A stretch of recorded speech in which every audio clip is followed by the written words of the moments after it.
Cooking safely, yes. Right, yeah. That's my final answer. Cooking safely. I'm terrible. I am a straight donation station in Jupiter. If you're low on cash, Paul saw it. Give us a moment at peak. Give us a moment. Right in the middle. What a birdie. Go, squeeze. Can we just please stop saying this a moment ago? A Keegan comeback, not to be believed. Mentally, I'm like 15. Yeah. Subtle signs that you're playing with a stick. A bag? You want me to be intimidated by a fucking bag?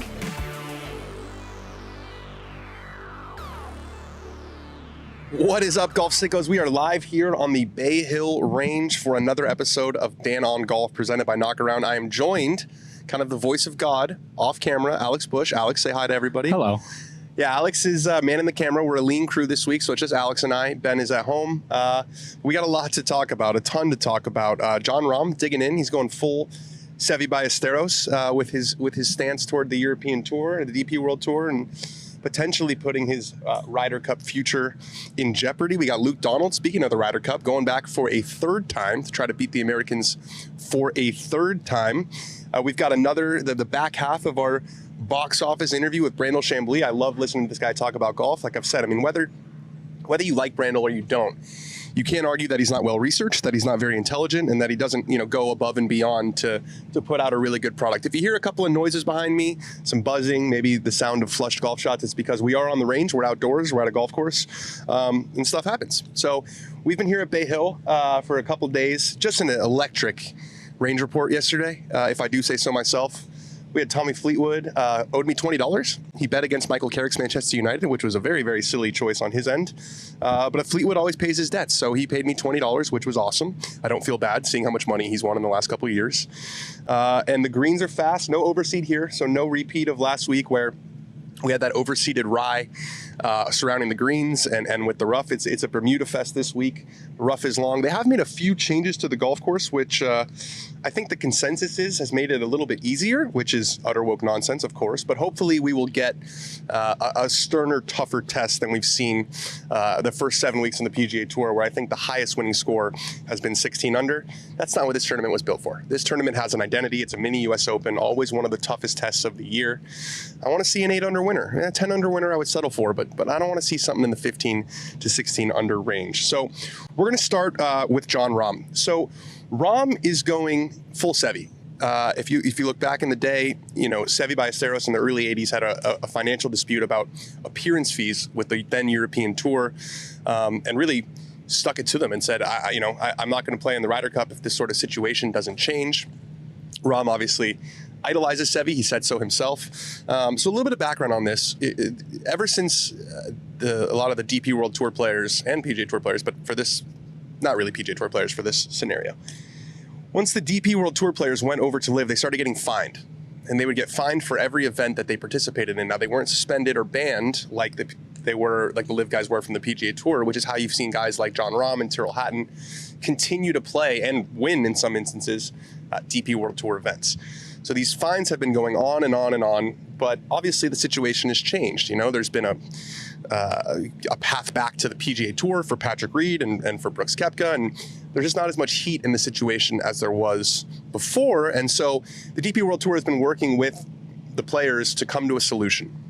And the solution that they came to with 7 players, not including Jon Rahm, was they have to pay all the fines that are outstanding, which Rahm has said are about $3 million for him. So it's a very substantial amount of money. And they have to play not in the mandated 4 minimum events. So the DP World Tour has, to be a member, you have to play in 4 events that aren't majors or Rolex Series events. Actually, just not majors, I think. They want these guys to play 6. And they want them to play 6 and not just play 6 of their choice. They want to choose 2 of the 6 so they can give a bump to, an example I saw used was Thomas Docherty to play in the Belgian Open. Like, you want a Belgian to play in the Belgian Open. And Jon Rahm is not a fan of that. And so he was not in that group of 7, the names that were released that had come to essentially a settlement to move on. And he's sticking to his guns. Here was Jon Rahm speaking at LIV Hong Kong. I don't like what they're doing currently with the contract they're having us sign. They're asking me to play a minimum of 6 events, and they dictate where 2 of those have to be. But I've always been a dual member. Never once have I been asked for a release to play either one of those tours. We've never submitted a release. right? So why is it now that we need to be offering that and there's all these penalties? Now, while I understand why they're doing it, what's the problem? 2 years ago, I was asked to appeal the fine so they could figure this out and sort it out. And I did, and we're running into more problems right now. I just don't like the situation, right? I think we should be able to freely play where we want and have the choice to play where we want and not be dictated what we do, especially myself, right? I can't speak for others, that'll be myself. They're using our impact in tournaments and finding us and trying to benefit both ways from what we have to offer. And it's just in a way they're extorting players like myself and young players that have nothing to do with the politics of the game. So no, I don't like the situation, and I'm not going to agree to that. Now, I did tell them, funny enough, lower that to 4 events, like the minimum says, and I'll sign tonight.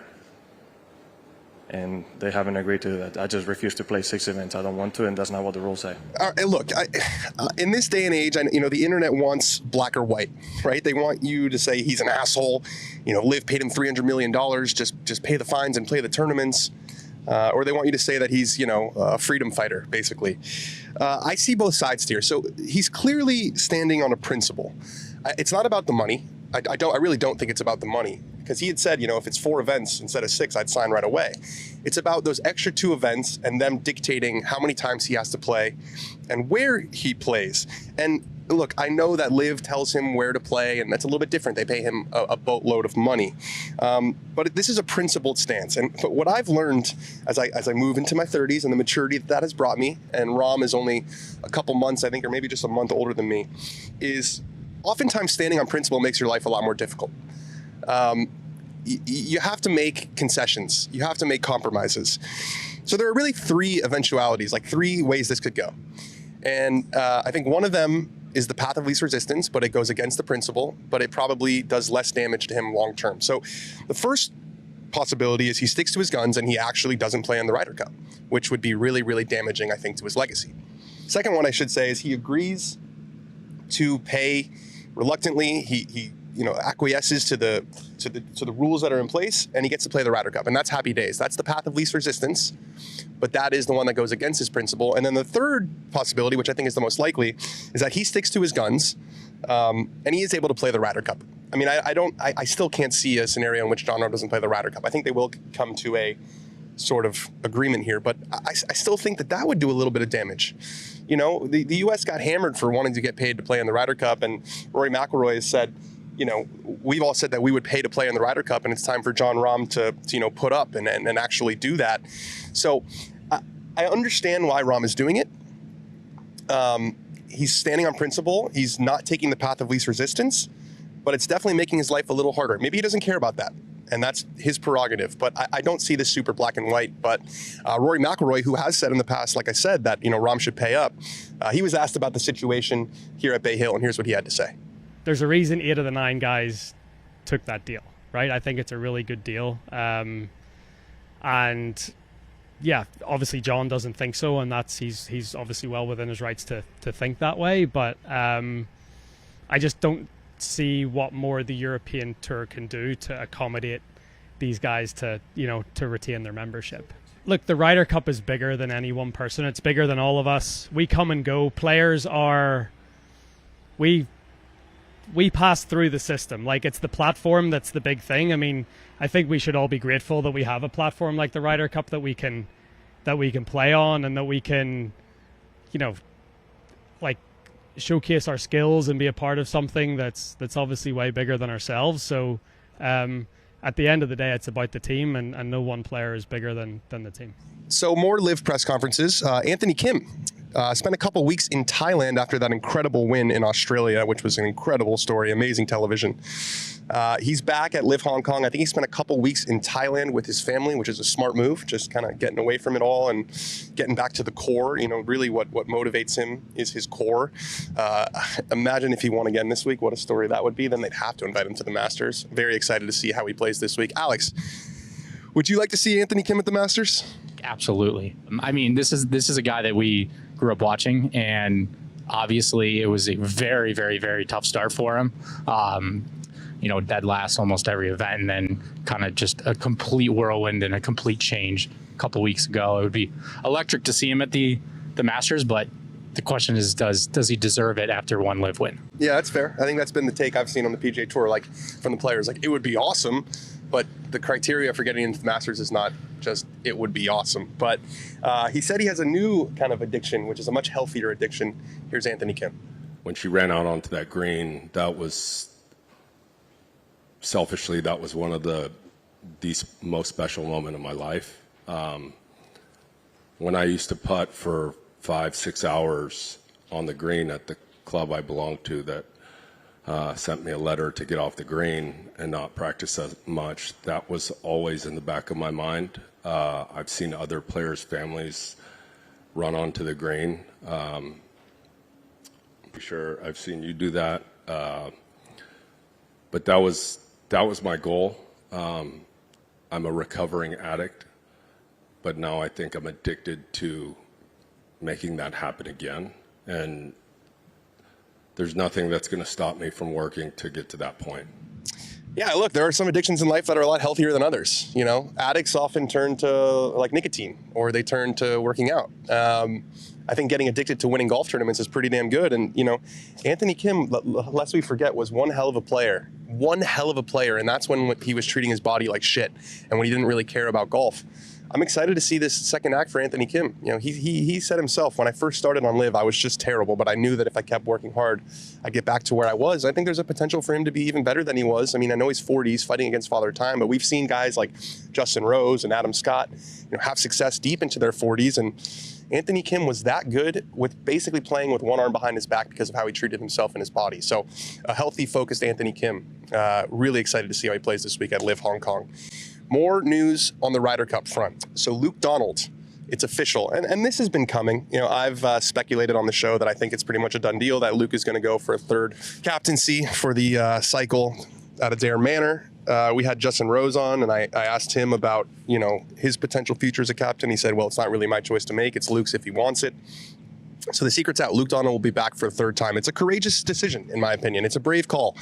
I mean, he's already smashed the Americans twice, which makes him a Ryder Cup legend. Beating the Americans on foreign soil in New York in that environment, people thought it was an impossible task, and he did it. And now he could easily ride off into the sunset as a hero of the Ryder Cup. But he's back for more. And he would be the first ever guy to win 3 consecutive Ryder Cups as a captain. So, look, it's a brave decision. There's a crazy camaraderie within this European team. I'm sure all the guys, remember, it was 11 of the same players and the same fertilized egg, switch out one Højgaard for the other at Bethpage. I'm sure those guys are hugely motivated now to be on that team again and run it back with that same crew, and this will fire them up. The fact that he's willing to do this again, and there's a lot that goes into being Ryder Cup captain, and he doesn't need any of it at this stage. Luke Donald does not need the money. I don't even know if there is a substantial amount of money. He does not need to add to his Ryder Cup legacy. He's doing it because he loves the process and he loves his guys.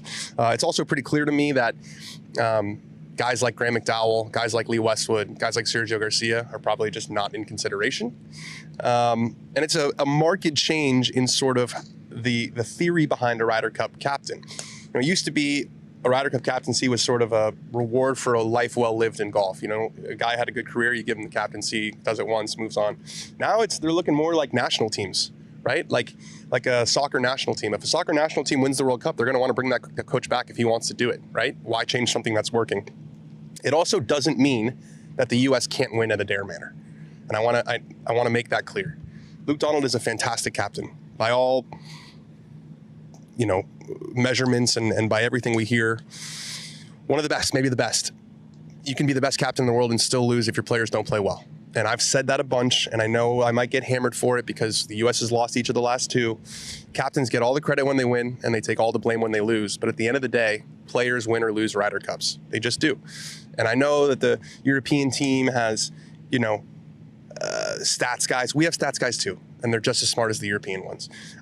There might be something in the Europeans having this team sort of atmosphere, and you know, maybe Luke is a part of that, but I don't think that that means that the Americans, you know, under a Tiger Woods or a different captain can't have that same sort of camaraderie. So not a surprise to see Luke do it again. He's certainly a brave guy. He loves the Ryder Cup, and he's got a chance if he wins again to go down in history with you know, not quite Pep Guardiola or Mike Krzyzewski, but as one of the great coaches, which we don't see very often in our sport. Some other stuff to get through. Tom Kim, hole-in-one, Jupiter Links into the playoffs for TGL. Haven't talked much about TGL this year. It just hasn't really captured my attention that much. But yesterday was great. Tom Kim, I saw everyone's calling him Tom Sim, which is hilarious. That's an epic nickname. We're definitely adding that to the future best nicknames stankings. He goes crazy. He goes crazy. I mean, we saw this at the President's Cup. Anytime the guy makes a putt, he goes absolutely nuts. So he was made for this sort of hybrid entertainment product that TGL is. Let's watch that clip of Tom Kim making the hole-in-one. Almost hit the camera. Oh, this is going to be good. This is going to be really good. He did it! He did it!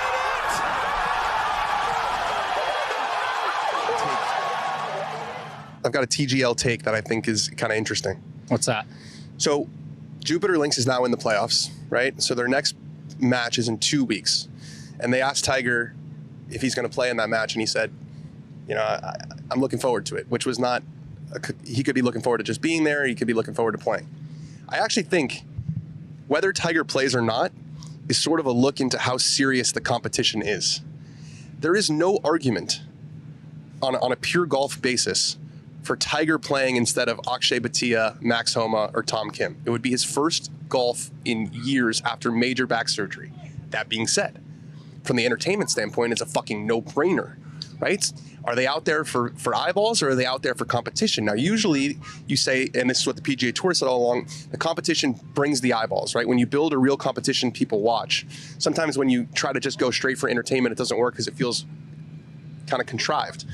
If they take out Homa, Akshay, or Tom Kim and put Tiger in, it makes sense for entertainment. It does not make sense from a golf perspective. Yeah, and imagine his first return is TGL. Yeah. That would be absurd. And I mean, this is, he's so different and so into this, which is the most shocking thing to me. I saw the after the hole-in-one, it's just like a celebration that if you showed that to him 10 years ago, 15 years ago, it'd be like, who is this guy? But yeah, from a golf perspective, it's not the move that you would make as a team, but it's entertainment, and having Tiger in there is money either way. Of course. Yeah, no, he's really invested in it, and he seems like he's in really good spirits, like speaking really well, like he seems to be doing great. But I'm just saying, if Tiger is put in there, it's clear that this is, not necessarily a serious competition. And like, I have no doubt that the players enjoy it. Right, and the players, they look like they're having a blast totally. out there. And the players have fun on Live Golf too. They like the team. It's fun to be a part of a team. That doesn't mean that it's a good product for the market. Yeah, and from the golf perspective, he doesn't have to be ready to play golf. He has to be ready to hit a few shots into his simulator. I know, it's a little different, but still, it doesn't make sense. So just a thought that I had. McLaren, you were fired up about this. Yeah. So McLaren is entering golf. Can you, I know McLaren just from a little bit from tell me about that brand. Yeah, it's an electric brand, and they're like the top brand when it comes to success in F1 right now. Their racers Piastri and Lando Norris were winning all last year. It's not Ferrari or Mercedes anymore? No, it's last year it was them two, top 3, top 5 every single time, both of them. They're like a fun group. They got a great brand, great logo. And the people that watch like Drive to Survive, they're really just like genuine dudes who, people enjoy following. So, and people seem to love the brand and the color scheme, the orange. It's like it pops, and yeah, a lot of my buddies are really excited about that. I'm curious to see what them getting into golf means. Are they going to make clubs? I don't know. Is it clubs? Balls, you think the ball would be pretty damn fast? Imagine a McLaren driver. A McLaren driver, McLaren golf ball. I have something just popped in my head that like they get into this and they have just no idea that the rollback is coming, and they're just like, "Oh, we're gonna make the fastest golf ball that's ever been made." Like, what do you mean? We got to make it slower? But yeah, I mean, we've seen a ton of movement out here with different brands. Malbon was not really a thing 5 years ago. It's absolutely everywhere now. Golf is hot. Golf is hot, and a premier F1 brand like McLaren getting into golf with their engineering expertise is very, very interesting. I was just gonna say their merch line, their clothes, like that would be something that like gets that other audience in, but people would love it. Like Red Bull's partnered with TaylorMade, like other F1 teams have done it, but having the wholesale of it would be pretty sweet. It sounds like it's gonna be a more like comprehensive thing than just the Red Bull TaylorMade. Just like a little partnership. Yeah. So also interesting, Rory McIlroy, a lot of Rory content coming out. So we have had We've had Alan Shipnuck on the show plenty of times. He's got his book, Rory, the biography, coming out right before the Masters, I think. Full Swing is going to come out, I think, somewhere in that period. I don't know for sure. And now, just announced today, Rory McIlroy, The Masters Wait, a feature-length documentary premiering on Amazon Prime Video March 30th, 2026. So it's going to be a lot of... I mean, we knew this was going to happen, right? The guy completes a career Grand Slam. It was a Shakespearean story. He gets so close when he's a kid, and then every year he comes back, and it's, when are you going to win the Masters? When are you going to win the Masters? When are you going to win the Masters? He's had some chances, hasn't been able to do it. He's won everything else in golf besides a major, 11-year gap, and he finally gets it done, and he tries to puke all over himself 4 different times in the round and still closes it out. So yeah, excited to watch this one. I love more golf content, especially on a, this is going to be a premiere documentary. I think that the director's won Oscars before, and Rory has mentioned that he's been to Augusta to do some filming recently, so I'm sure they made this thing pretty damn good. Alex is looking around at this crazy bird. Is that a bird? Yeah, they're birds. It's in my ear, so I'm trying to figure out where it's coming from. So yeah, Rory documentary, excited about it. Wanted to highlight a little bit of college golf. So the Southern Highlands Intercollegiate just finished up in Las Vegas, and the winner from Texas was Christian Mass, who is in the top 10 of the PGA Tour U out of Texas. He shot 10 under. Josh Duangmany shot 8 under from Virginia. They're the #1 team in the country. They won the team competition. Jackson Coyven, the world's best amateur, he finished solo 3rd at -7, also from Auburn. Jake Albert finished 4th at -6. Tied for 5th with Ben James from Virginia. He's the #1 player for Virginia. And a guy called Trey Marion, which is a great golf last name. And then I was very interested to see the #1 ranked player in the collegiate rankings is Harry Takis, maybe Takis, from San Diego State, Australian guy. He's only number 38 in the world amateur rankings, but he's the #1 player in the country. He shot 4 under to finish tied for 7th. Texas has quite the squad. They've got Christian Maas, who won. They've got Tommy Morrison, who's way up there in PGA Tour U. Luke Potter, who we all remember. He's up there in PGA Tour U also. And then Daniel Bennett is playing this week. So he was the best player at the Palmer Cup, which gets you an invite into this tournament. So he's the only amateur in the field. Virginia continues to be the #1 team in the country.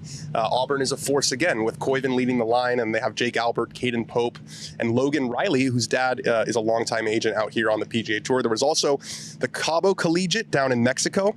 Oklahoma State won that by 1 over Arkansas. Preston Stout, who's I believe the #2 ranked world amateur ranking behind Jackson Coyven, he shot 15 under to win by 1. Alex, you know what really grinds my gears? What's that? When people blame caddies when they miss a putt or a shot goes short of the green or over. Have some fucking manners. It is never the caddy's fault. It's like Michael Scott blaming the GPS when he drove into a lake. Something went wrong for sure. I'm not saying that it didn't go wrong. The GPS is there to help you. It can never be a negative. You're still the one who pulls the club back. If you don't like the read, then don't go with the read. They're there to help, and they're out there doing the actual hard work. And I've seen it so many times at these clubs I'm lucky enough to play. The members treat the caddies with disrespect. You're not invited to my club. You are not invited to my club if you treat the caddies with disrespect. #2 rule: if you start thinking about the emergency 9 on the 3rd hole of the day, you are invited to the club. Everyone knows this feeling. You're out there with your boys. It's Saturday. Maybe you have a beer on the first couple holes. You play well the first 3, and you don't want the round to end. You're like, oh my God, there's only 15 holes left. If you start thinking about that emergency round and sending those texts early in the day, you are invited to my club. If you have spent more time watching chipping tutorials online than home videos of your own child, you're invited to the club. I want sickos. I want guys who I can say a line from those old Tiger, Jason Day, TaylorMade videos, and you know exactly what I'm talking about. Like when Jason Day says, can you explain that like a normal person? I want you to be able to respond to that question. You're invited to the club. If you play slow, you're not invited to the club. Pretty damn simple. If you can't play in a foursome in 4 hours, I'll give you 410. You're not invited to the club. If you got a group chat that never stops buzzing with memes and weather forecasts are key, you're invited to the club. You want to know what it's an outdoor sport. Things happen. You want to know what you're dealing with out there. If you clean your clubs and polish your shoes the night before, you're definitely invited to the club. You want to respect the game. You want to look good while you're out there. If you enjoy shooting the shit with the caddies more than the members, you're definitely invited to the club. This is again, like the way you treat the caddies, the service staff, the backroom guys, the pros, it's a big deal for me. And the last rule, if you love the game, if you truly love the game, I think you will qualify for all of those, and you are invited to the club. Speaking of manners, and you should have some if you want to be involved in my country club, we have a promo code for you. If you use the code DOG15, you get 15% off your order on Manors golfapparel.com, manorsgolf.com, I think it is. They have an incredible new collection. The club collection, this stuff is amazing, really high quality, and 50% is a significant discount. So join us. They're the official apparel provider of Dan on Golf. I'm wearing it. I'm wearing Manors pants. I'm wearing Manors shirt. I'm wearing a Manors hat. Join the squad. Get on the Manors gang. All right, we're going to move into our first interview. We've got Alistair Docherty on the show. So we've been following Alistair, Alex and I both, since our Barstool days. And he's had quite the journey from playing golf with Riggs when he had no money to continue chasing the dream. Riggs giving him a $50,000 investment to keep chasing it. Getting on the Korn Ferry Tour, finishing second in a PGA Tour event. Going to the Korn Ferry Tour, being like a one shot out of getting his card, then missing out on getting his card at Q School by one shot, to a horrible car accident, to another second place finish. You started to wonder if it was ever going to happen for Alistair. It finally did. He won the 119th Visa Argentina Open, the only Korn Ferry event where if you win, you get into a major. So what a damn win for him to get. He's into Royal Birkdale. It's really fun. We talk to a lot of guys on this show who've won, their third event, their fifth event. And those conversations are very different from someone who wins their first on the Korn Ferry Tour. Lives change on the Korn Ferry Tour in a way they don't really on the PGA Tour. So enjoy our chat with Alistair Docherty. We're joined by Alistair Docherty, winner of the, I think it was 119th. Is that right? Visa Argentina Open, that's right? Yeah, 119th. You checking the trophy right there? Yeah, I got a little replica here. I love it. It's an old golf tournament you won. It's a proud golf tournament you won. It's been a little bit now. It's been, 48 hours. What have the last 48 hours been like for you? Not a lot of sleep, a lot of text messages, some media things that I am gladly doing. It's been a lot, but I wouldn't want it any other way. So tell me about the tournament. Obviously we were watching the PGA Tour event at Cognizant, which was a wild finish in and of itself.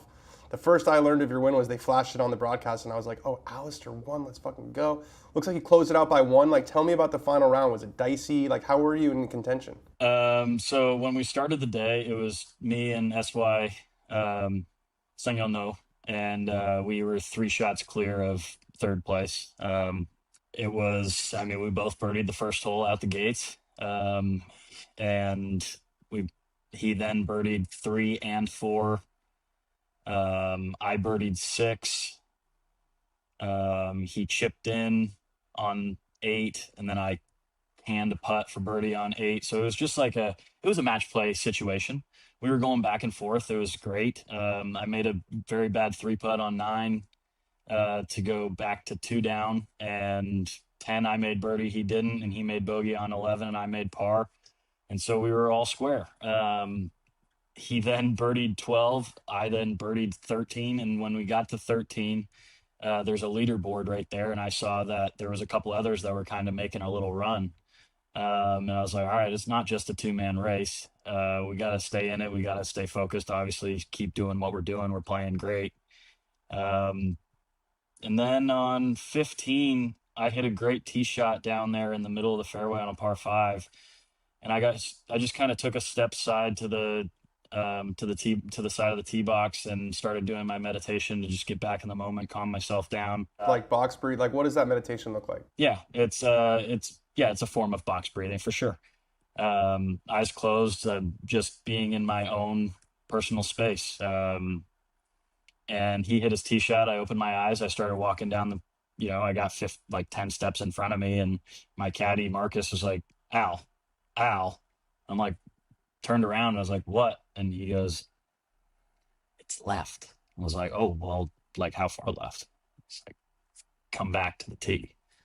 And so I didn't even see his tee shot, but it went out of bounds left. And so I was right there. I was like, whoa, we're now looking pretty good, and I get into the fairway. He hits another one down the left side, but it stayed in. And we get in the fairway. He hits it just short of the green, and I've got a pretty standard 7-iron into the par 5, downwind, front right pin. Let's just hit it just a little past on the left side. And I just came out of this golf shot and plopped it in the short-sided right bunker, which was absolutely toast. You had no chance of getting it close. And as I got up to the green, I saw the next leaderboard that said there was a 3-way tie at the top.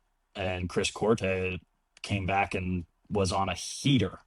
And so I was like, all right, we'll need at least one, if not two, to get it done, because I think he had one left, and 18 is it's drivable for probably half the field now because everybody hits it so dang far.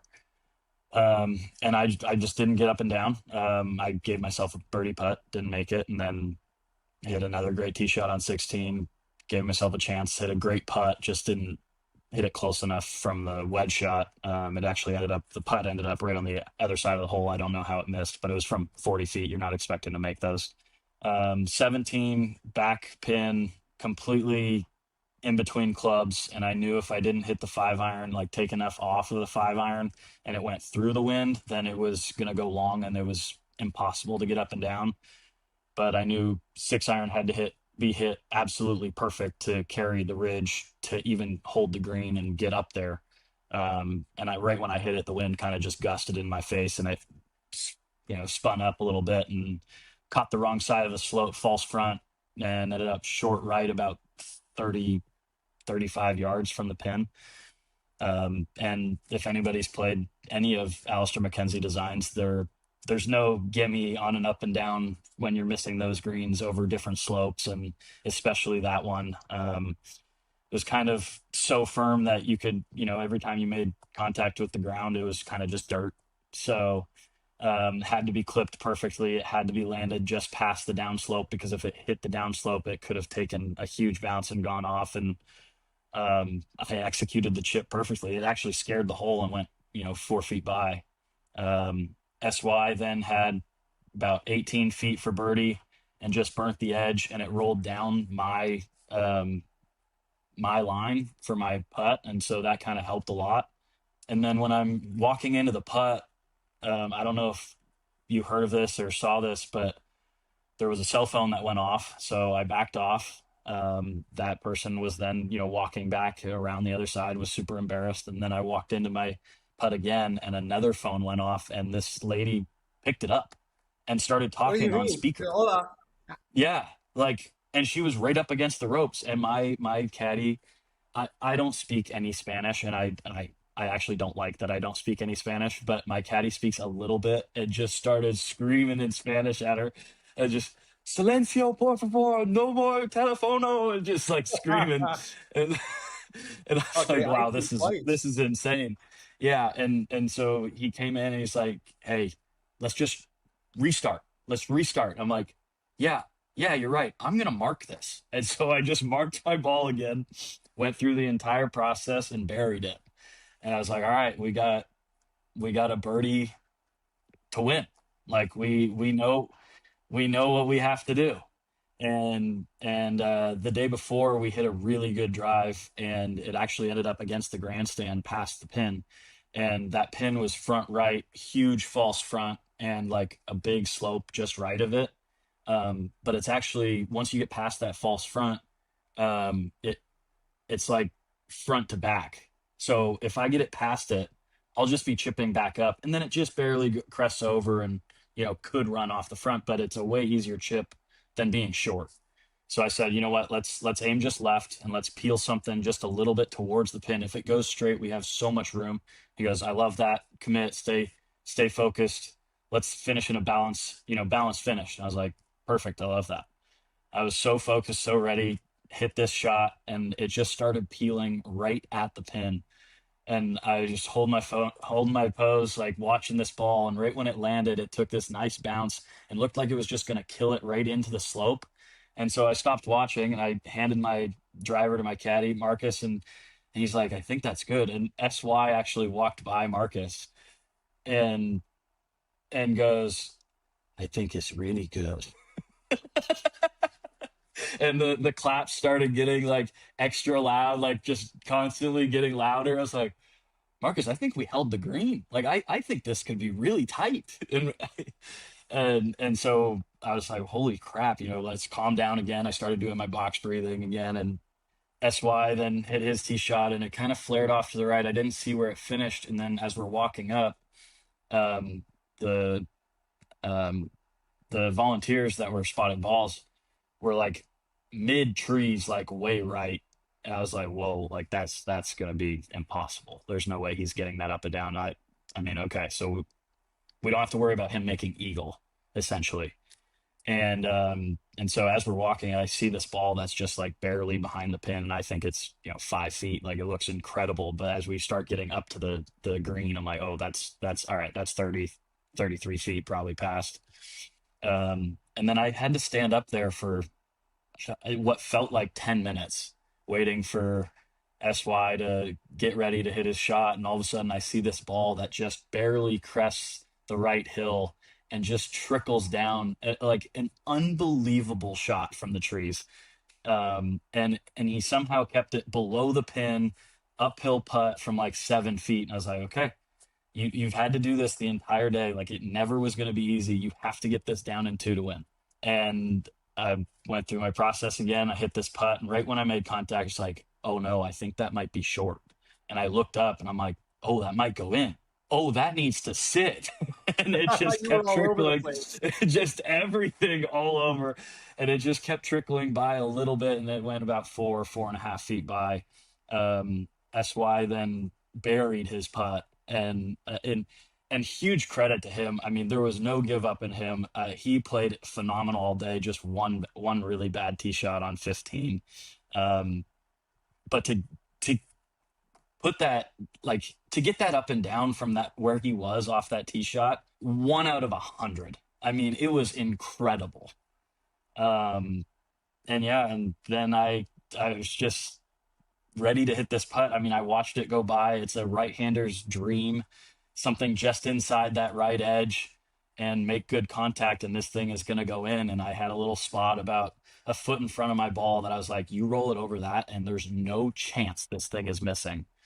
And right when I hit it, I kept my head down pretty good, but my eyes kind of looked at the spot, and the ball just went right over top of it, and I just blacked out. I saw the ball just disappear, and it was gone. Like, everything is a blur. I'm screaming, everything, all the emotions came out. And my caddy came up and gave me a hug, and all of a sudden I'm off the ground, and it was incredible. It was so awesome. You've had so many close calls. I mean, you finished second in a PGA Tour event. Maybe not that you thought you were going to win that day, but you finished second in a PGA Tour event. You missed your tour card by a shot. You've been so close. Was there any part of you when, I don't know, was early in the round when SY gets hot, or when he hits that shot, where you're thinking like, here we go again? Or were you so in control of your emotions that never came in? I don't think there was a point last week or in that final round that I said, here we go again. I knew it was never going to be easy. And I was really up for the task, because yes, SY got hot, but I didn't really mishit a shot through that portion of when he was getting hot. So there was nothing, I was still in control of what I was doing. So to answer your question, no, I didn't really say, here we go again, but it was more of, it was never going to be easy. You're still in control of what you can control. And there's so many holes ahead of you. Like, you do not have to press, keep in your own game plan, keep playing your own game. Like, you can still do this. And I think birdieing 6, and when he didn't birdie 6, and then when he chipped in on 8, and I had, a 12-footer for birdie on a very hard par 3, and I canned that. I don't exactly know what I said to my caddy, but he was like, there was no chance that you were not going to be right there at the end of the day, even though we were 1 back at that point. Because whatever I said to him, he was like, dude, you were so fired up, but in control of that fire, and we were just going to do it. I was like, that's awesome. Like, I don't remember exactly what I said, but in match play, you're like, you're telling yourself, like, not so fast, MFer, you're not gonna chip in and take this away from me. I just hit this incredible shot. You're not gonna win this hole, kind of thing. And that's what it felt like. Totally. So now, I mean, looking ahead, or I guess looking back and looking ahead, you've had a very interesting start to the year. You've got a second place, you've got a win, you've got 3 missed cuts. You're second in the points, which is amazing, awesome. But But the Corn Ferry Tour is interesting because it's the tour that everyone wants to get off. And I know your goal is getting to the PGA Tour. I'm guessing the mindset doesn't change at all. What is your mindset for the rest of the year? I actually had to sit down with my caddy and talking to my parents because we have to plan to go to Royal Birkdale. Obviously, an incredible perk for winning that. Yeah, I didn't even tournament. talk about that. How sick is that, dude? Incredible. I mean, the one tournament that I end up winning, I get an exemption into a major. And this is you couldn't want to win another tournament. I mean, it's awesome, and I could go into it all in detail, but I played in the Arnold Palmer Cup in 2016 at Formby Golf Club, which is 10 minutes down the road. So like I'm hoping that I'm able to go back and like get there early and maybe go to Formby and kind of relive those things. But so that's where I was having a conversation with Marcus and my family is like, I don't know if I can afford. I mean, I can afford to skip a few events, but I don't want to because I know what happened a few years ago. I missed a few events and I came up one shot short essentially. And if I would have had, I think it was like 18 more points, I would have had a tour card. But the Royal Birkdale is right in between Colorado and Chicago. And to get there, I don't really want to fly in Monday morning on a red eye. I want to be able to take that whole experience and be prepared. So like I'm gonna probably have to take Colorado off. So our next, kind of goal is to make sure that we are borderline tour bound by Colorado. So we're looking at 1,100 points is essentially the number. Just going off of last year, I think it was 1080 something. So if we can get there, we'll feel so comfortable we can take some time off. But really, at the same time, the end goal is to finish in that number one spot. It makes a difference. Get into the U.S. Open, get the players, and all that stuff. And you're guaranteed the whole year, no matter what. It's so much bigger. Awesome. Well, we've been following along for a long time. It feels like the journey's really kicked into the next gear. So I appreciate you taking some time from Chile to join the show and keep it up this week. If you win this week, everything's solved. You're tour bound. Exactly. Yeah. Thanks, Dan. Alex, I noticed when we were recording that interview yesterday, you were just smiling ear to ear. Like, how good does it feel to see him finally cross the line? Yeah, it feels great. Obviously, we got connected with him when we were back at Barstool, and he was really their guy. And we saw him, get into the Myrtle Beach second place, come up very close in Q School a few times, Corn Ferry Tour finals, all that kind of stuff. And it's really cool to see him win. And I was telling you this when I was kind of going through editing it.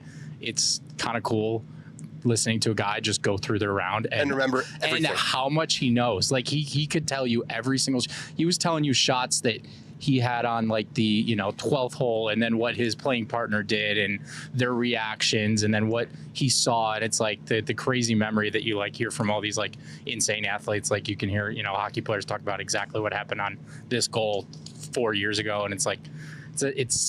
He's obsessed with the game, and it's like really cool to see a guy like that, come up on top. It's so funny because I can't remember what I had for breakfast yesterday, but I can remember, every shot from a good round or every shot from a round at an iconic club.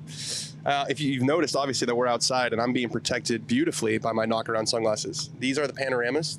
Alex was telling me they're olive green. Yes. I love these sunglasses. Just the best companion for the road. The same quality as the sunglasses that cost 5, 6, 10 times the price.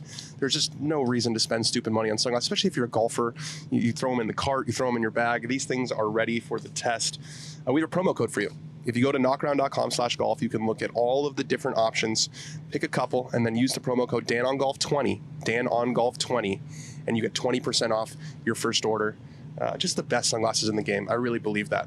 All right, we're going to leave you with the second half of our meaty interview with Brandel Chamblee. There's so much more to talk about. We got into the sort of rollback debate.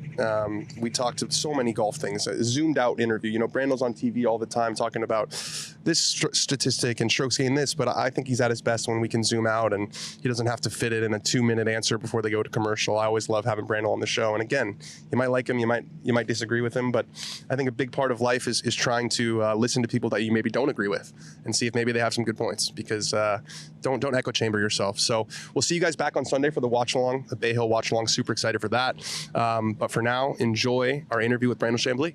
Very excited for this one. We are joined by Brandel Chamblee, a guy who needs no introductions. How do you feel about the direction that the PGA Tour is taking? It already looks a lot different than when you were playing. It's going to continue to look even more different, whispers of starting after the Super Bowl and 20 events that all count the same. And, we're moving to this almost like F1 model of like a traveling thing that's kind of, less mom and pop and more of a kind of every event trying to be big. Is something lost with that, or is that just kind of a unavoidable, evolution of the sports media landscape? Well, I mean, the media contracts go through 2029, so I don't know how they could just unilaterally decide they're going to take away a certain menu of items that the media have paid for without a huge refund to their media partners. I don't know that they can do that, but maybe they work that out to where there is such a huge refund. And on their side, look, I am always quick to compliment the intellectual pool that is now at the helm of the PGA Tour. Brian Rolap comes in having achieved great success in his team. The SSG, you look at what Fenway Sports has done, you look at what Arthur Blank has done, Steve Cohen has done. You cannot deny that they've been monstrously successful at creating value in sports leagues. But and their model of scarcity has certainly worked there, and they're it sounds like they're trying to create the same sort of scarcity environment at the PGA Tour. I would argue that the PGA Tour is different than every other sport. You watch every other sport for purely entertainment reasons. Nobody's watching Tom Brady throw a football trying to figure out if they can throw a football better. Nobody's watching anybody bat trying to remember how they see if they can bat better. Or nobody's watching Steph Curry and going out and trying to work on their three. Nobody's doing it. Yeah, a few hundred people in college sports or high school sports maybe, but nobody's doing that. Every single person who's watching a golf tournament is watching it not just for entertainment, but also for participatory reasons. So golf is a different sport, and the level of play, the density of talent is much, much more compacted in golf than any other sport. The difference between the best quarterback and the average quarterback and the worst quarterback in the NFL is about 20 to 40%. I mean, it's massive. You can see, like, when the Broncos lose Bo Nix, it's like it's over. Well, go just look at the completion percentages. Go back at the quarterback rating percentage. Look at any metric you want. Now go look at the scoring average of Scotty Scheffler and whoever's 100th in scoring average and whoever's last, and it's 3%, 3.5%, 7%. And the pipelines need to be kept open to whatever degree they reduce the number of tour cards, to whatever degree they reduce the size of fields, to whatever degree they reduce the number of tournaments. They are guaranteeing to deliver a less competitive product to the audience. They're guaranteeing it. It's easier to win a tournament with 100 players than it is 150. Easier to win one with 70 than 120. You go back and look at the WGCs, and essentially that's the model that I hear them. If it were just WGCs, why did Tiger win about half of them when his overall tour win percentage was 22%? The WGCs lost value. They lost the interest. You were watching, there were no comeback stories. You were watching the same players play week in and week out, year in and year out. And they lost the novelty of the Jake Knapps that come along, that pop up out of nowhere. The Jacob Bridgmans that come along that pop up out of nowhere. Because golf is so compacted with talent, the pipelines are important. And so they're talking about scarcity. And, they should, in my view, the opposite should be true. As long as the last man in a golf tournament can win, or last woman in a golf tournament could win, you should be trying to expand the product, not reduce it, in my view. But again, these guys are really smart. I love the players that are on the PGA Tour Policy Board. They're all thoughtful, smart people. So I'm in a wait and see mode, but with some caveats and apprehensions. I'll tell you my issue with the WGCs. The first two rounds were just so sleepy. And I have been, a big proponent of the cut. I think the cut is a unique thing that we have in our sport. You got a tournament within a tournament. Just look last week, right? Scotty Scheffler trying to keep his streak alive. He fist pumps after making, a 6-footer for par on the last hole. If there's no cut, he's not fist pumping that putt. Isn't something lost if we get rid of cuts? You took the words right out of my mouth. I mean, would we have cared if he made that putt if there was no cut? Not at all. And it ended up being this fantastic moment. That day, I think I did Golf Central that night, and there was this young Kenyan by the name of Kabugu who eagled the last hole to make the cut at the Kenyan event. And then there was Scotty Scheffler who air punched to make the cut at the Genesis. And I just juxtaposed the two. And I'm like, this is what the world of professional golf is about. On Friday, this is drama. You know, this was Friday, and it felt like a Sunday with those two moments. And yes, the cut, I think, is very important. I mean, Tiger's said as much, Jack has said as much, and maybe the number they're going to settle on is 125 players. 20 events a year is what they're shooting for, and some kind of cut. But I would argue that, first of all, how can the game be bursting at the seams recreationally? You're a golfer, you know this. It's bursting at the seams. It's almost impossible just spur of the moment to go play golf somewhere. Costs a fortune because the product is in such demand. Viewership is up. People are loving the game. We've got a dominant superstar. I think it's a solution looking for a problem, personally. I don't see the problem with the game of golf, other than the fact that, private equity guys want a liquidity event to 10x their money. So I'm a little nervous that in the quest to create a big profit, which now, because tour players are equity stakeholders, and this is one of the reasons why I think it's in their best interest to make the players a major, because that would increase the value of the PGA Tour. They're looking for a liquidity event somewhere down the road.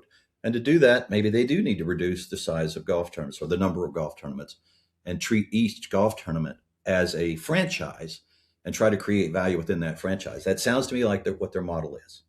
But the idea of having 20 select golf tournaments is really nothing new in the game of golf. The game of golf always had the majors since the mid-'70s, the Players. It had the World Series of Golf. It had the Invitationals, which was the Memorial, the Arnold Palmer Invitational, Colonial, to some extent the Byron Nelson. It had the Western Open, the Tournament of Champions. It had tournaments where everybody played, the Doral and the Hope and the AT&T. You add all those up, and those were, quote unquote, the elevated events. And then the secondary events, the BC Opens, the Quad Cities, the Hawaiian Open, Tucson, Memphis, Bank of Boston Classic, Vegas, Hattiesburg, Cajun Classic. It's always had this two-tiered system. And from a scarcity standpoint, the stars have always been scarce. Jack, from 62 to 86, averaged 16 tournaments a year. 16 tournaments. That means he had 36 weeks off. You want an off season? They got it. They just break it up throughout the year. 36 weeks off. Tiger Woods, on average, did he play 17 tournaments in his prime? So he similarly had 2/3 of the year off. That's an off season. He just breaks it up. And golf's not a physical sport where they need to rehabilitate the same way they do in basketball or maybe baseball, but certainly football. It doesn't have that kind of wrecking nature on the body. So you mentioned Brian Rolap and the new PGA Tour leadership. How do you think history will look back on Jay Monahan's tenure? That he probably got some of the worst breaks in the history of golf. Look, descended upon him was LIV. Okay, we could debate in a minute about how you handle that or could have handled it. And then COVID. Those are 1-2 punches that you could have never, ever conceived of. And people are saying, well, you could have handled LIV better. Okay, maybe. But if you're the CEO of BMW and Mercedes says, we're going to keep building amazing cars, but we're going to give them away for free. Guess what you're not doing? Selling any BMWs. And now, is he a crappy CEO because he actually cares about making a profit or a legitimate return? It's hard to criticize somebody who is competing with an irrational actor in the sport. And that's what Jay Monahan was dealt with. When you look at or had to deal with, when you look at past commissioners, Dean's going to always be tough to beat. I mean, Dean was a visionary, a monumental visionary. the retirement plan, stadium golf, the Ben Hogan Tour. These were Dean Beeman initiatives. Tim Fincham, similarly, he was a players commissioner. He really was a very bright man. Jay Monahan had a tough act to follow. And then on top of that, he got 2 500-year floods that you could have never predicted thrown in his face. And I've never met anybody that knows Jay that doesn't think the world of him. And, I go to the TPC occasionally just with groups, and I talk to the staff, and they absolutely love Jay Monahan as a leader. So I don't know that history will treat him well, and I don't know that that's fair. So you've been an outspoken critic or I guess opposing the rollback. And I was, I don't know what's wrong with my voice today. I was initially on that side, and then I've kind of changed in recent years. I just feel like with the eye test, what my eyes see. So there's been 6 events on the PGA Tour so far this year. The winning score is -16, -27, -23, -16, -22, -18. And I know you've made arguments that sports evolve and sports change, and there are different ways that you can limit the best players in the world with architecture and with design and with setups. Is there anything that you could see that would change your mind? That's a good question. I feel like the rollback, let me see if I can, is there anything that I would see that would change? Yes. If I saw that the game disproportionately rewarded wedges over long irons, if I saw that the game no longer it was important to hit it long and straight. It's still very important to hit it long and straight. And the most important aspect of the game are the longest irons, the longest approach shots. Those are still the most important aspects of the game. If I saw that those two were taken away from the game, I feel like the rollback is, and this is the power of one hole in golf. I feel like the rollback is about one hole in golf and one hole only. 13th at Augusta? That's right. There's such a, we are all of us so invested in the back nine at Augusta National. And in particular, at the 13th hole, so many, and the word is momentous, it should be a momentous decision. So many momentous moments have happened there in that stretch of golf. And the course is sort of landlocked, it backs up against Augusta Country Club. And the idea of watching people hit wedges in there. And Augusta National, the one thing it's always done is maybe better than any other course on the planet is evolve with the advances in technology and the game. But in violet is the architecture of that hole. It was, I think Bobby Jones said, the first hole he discovered on the property. It was just laying there waiting to be discovered. So it means so much. If Augusta National just had a golf ball for Augusta National, that would be fine. That would be fine. I don't know how difficult that would be to do. You got to play this particular golf ball. Maybe the players would be in an uproar over it because, they're all tailor-made specifics to their game. But the game, I used to be, and I still am, by the way, I would be for bifurcation. Bifurcation makes the most sense. I don't see any problem. So you'd be okay with the, similar to baseball, right? You get to a certain level, you play with the wooden bats, you play with the pro ball. Yeah, but the thing is, here's the thing about bifurcation. These are the problems of it, is that tour pros don't pay for equipment. So the only people that would play the shorter hitting equipment would be tour pros. So all of the manufacturers would have to take those costs and pass them on to everybody else. So we would all be paying for the professional golf equipment. The one thing I think that the world's gotten wrong about the advances in technology is so-called tiger-proofing golf courses. Every effort they've made to tiger-proof, they tiger-preference golf courses, not tiger-proof them. If you want to tiger-proof a golf course, just take a page out of the TPC Sawgrass. Again, that's why I have so much respect for it. It's not a long golf course. for that matter, nor is Riviera. It's not a long golf course. And it was difficult for Tiger to play well there because of the design elements into it. So I used to be for a rollback, absolutely. And then I spent an inordinate amount of time looking about has the game materially changed? And I couldn't find in any way that the game had materially changed. Yes, players are longer. They were longer in the 60s than they were in the 20s. But it's never been the case that long hitters who also hit it straight didn't dominate. Sam Snead dominated. Sort of the point, right? Like, it's always been the case that short hitters could compete, and if they were amazing, they could get their share. Lee Trevino did fine. Okay, Calvin Peete did fine. Tom Kite did fine. Fred Funk did fine. David Toms, Matt Kuchar, Colin Morikawa. He's doing fine, but he's never going to beat Tiger Woods. Never. And they're never going to beat Jack Nicklaus. They were never going to beat Sam Snead or Bobby Jones or Ben Hogan. Because if you hit it long and straight, you're going to beat people.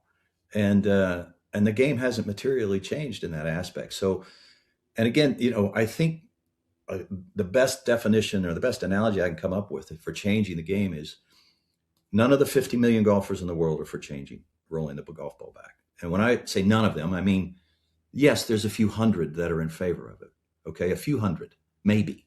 It is a very cliquish. Some of which have microphones, right? So that, changes the perception. It's a very, very cliquish small group of people. Architectural people in architecture geeks, a few notable players for sure.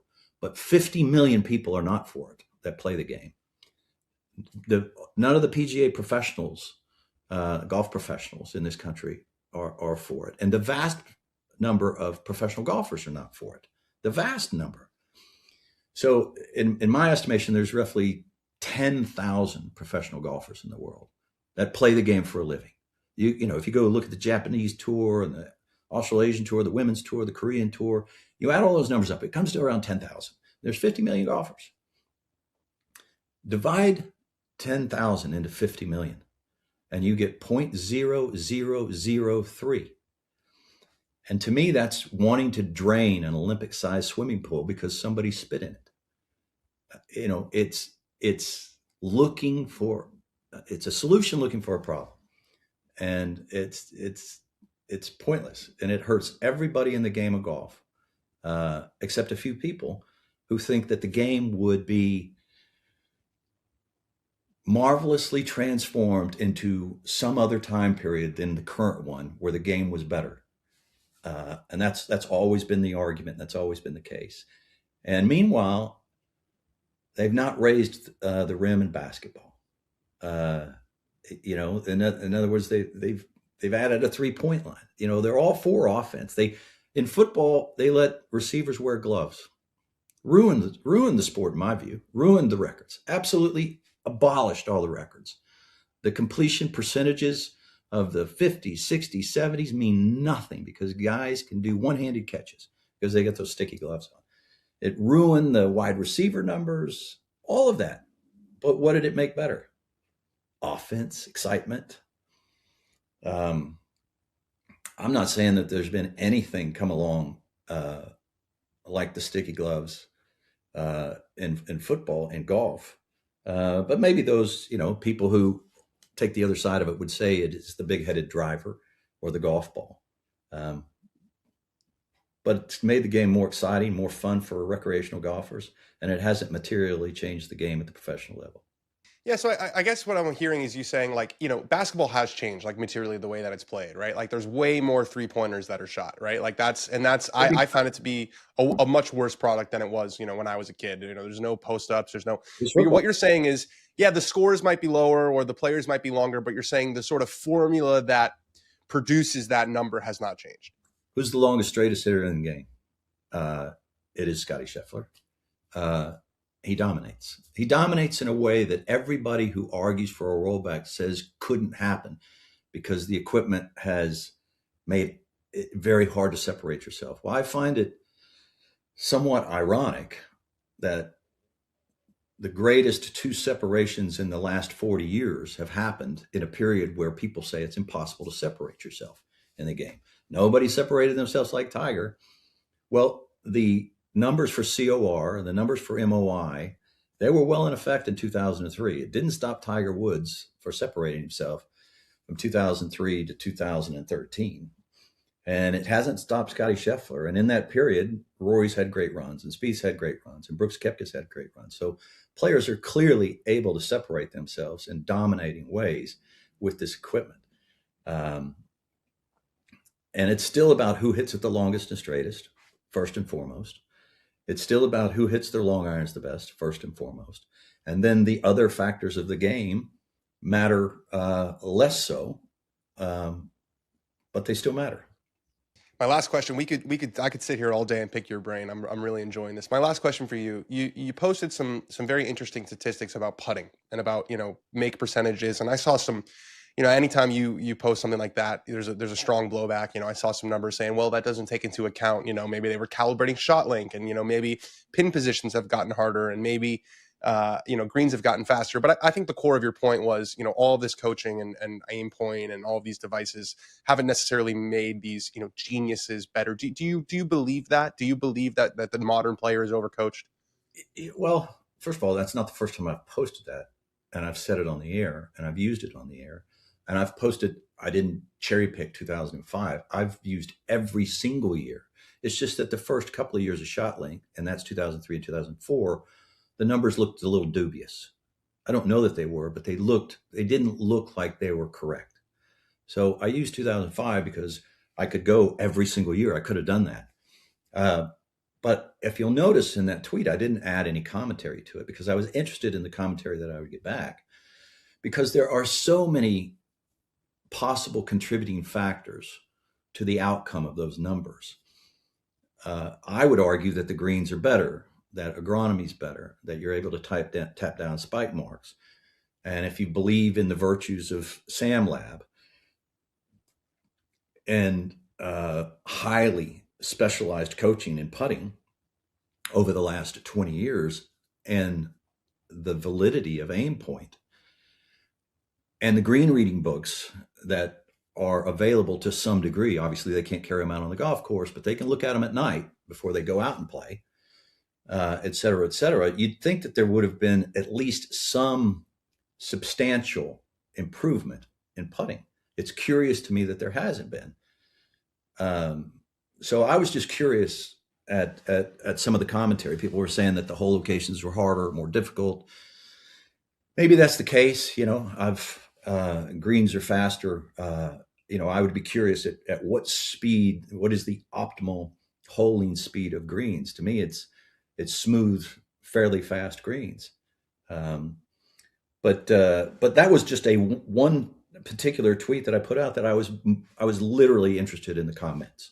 I just wanted to see what people in the game thought about that. And there were some interesting, Justin Ray's always an interesting follow. He didn't tweet this, he just messaged me. He took out, because in 2005, they didn't have shot link in the US Open and the Open and the PGA.